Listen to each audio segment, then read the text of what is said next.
So by accident, I ran across this lecture from this professor back east, and it's kind of important to know she's 60-some-year-old black woman. And the lecture was she was so great and provocative because kind of with this air of serenity, she gives this lecture to her college students where basically says, if you think you're woke because you're angry, you're not woke at all. And she says, being angry at injustice does not mean that you're woke. Yes, you should be outraged by injustices. But walking around angry does not mean you're woke. And that's a really popular term. And she said, they live in this cancel culture where if you do anything that offends me, even if it was 40 years in your past, I'm going to email you and cancel you and, on the internet have all this trash against you. And she says, everybody in their life has done something stupid. Every 20-year-old has done something stupid. That's not a reason for 50 years later to be outraged at somebody. Or even, Christopher Columbus statues that were torn down. Nobody hundreds of years ago will measure up to our standards. That's not being woke, that's just being angry. The world doesn't need any more anger. And she says, and stop over dramatizing every harm. That just because I said something that you're harmed by it. And this is a woman who has known prejudice for being black and the system at one time being against women. She's known that. And she said, that is not being woke. Woke is being somebody of great compassion. And I like what she said because I think it's very true.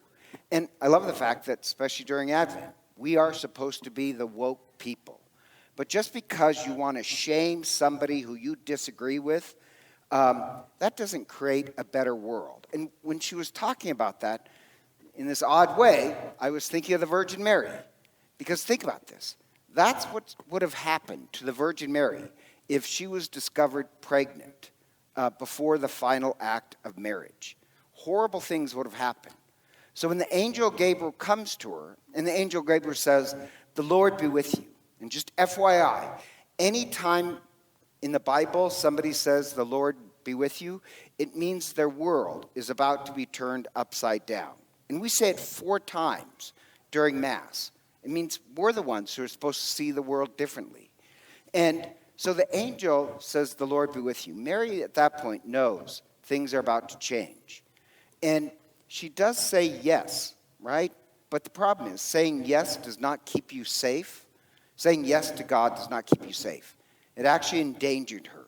And Mary would have grown up in the culture that would have known what happened to women who are pregnant before the final act of marriage.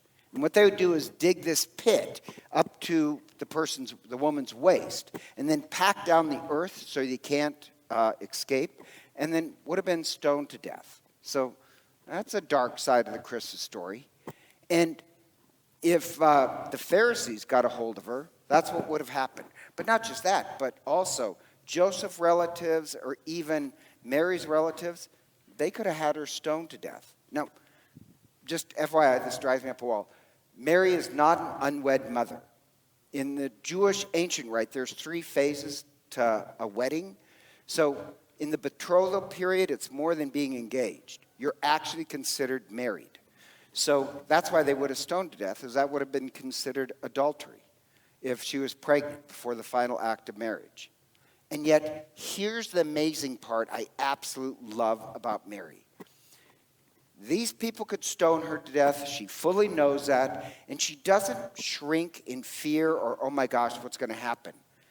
Her first words are, "My soul rejoices." And then she goes on to sing about how God always turns the world upside down. But I love the fact in the face of really religious hatred and cultural bigotry, she doesn't react in fear or anger. She says, "My soul rejoices." What a great reaction. And the idea is that, that should be us. A truly woke person, yes, the world is full of a lot of darkness, but we rejoice. Or even Elizabeth. Also, I love Elizabeth. Elizabeth, she amazed me because she would have been, they figure, about 60 years old. She was barren her entire life. And at 60, she becomes pregnant, which, let's face it, every 60-year-old woman would love to be pregnant. And I'm pretty sure.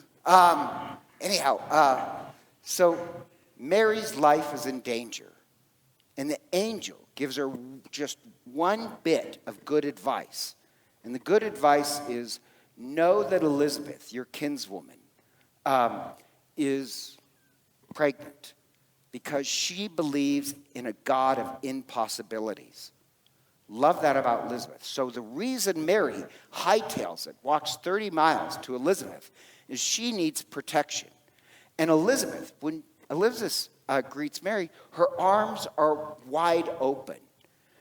So she's a woman with a compassionate heart, soft heart, but clearly very hard-headed, because under Elizabeth's wings, Mary will find protection against all these people that could have her stoned to death. She goes to Elizabeth, who's compassionate and yet obviously very steely. Love that. Elizabeth is a woke figure by being incredibly compassionate and this place of shelter.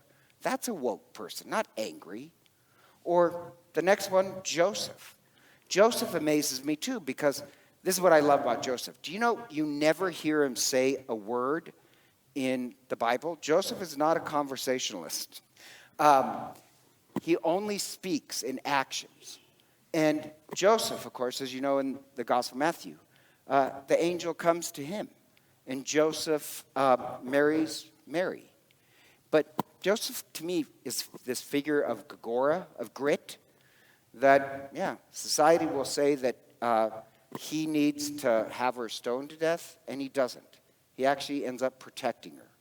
And you remember in the Christmas story when they go to Bethlehem, Joseph's hometown? This drives me up the wall. I absolutely hate it. In the English, it'll say there's no room for them in the inn.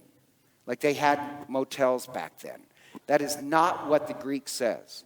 What the Greek says is, in Bethlehem, there is no place of hospitality.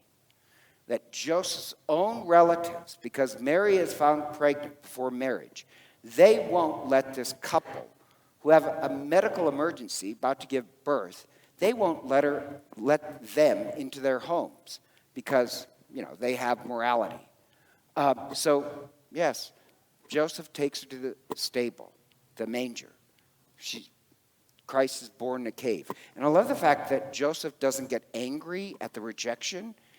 He just, kind of with grit, he does what needs to be done. He finds an alternative.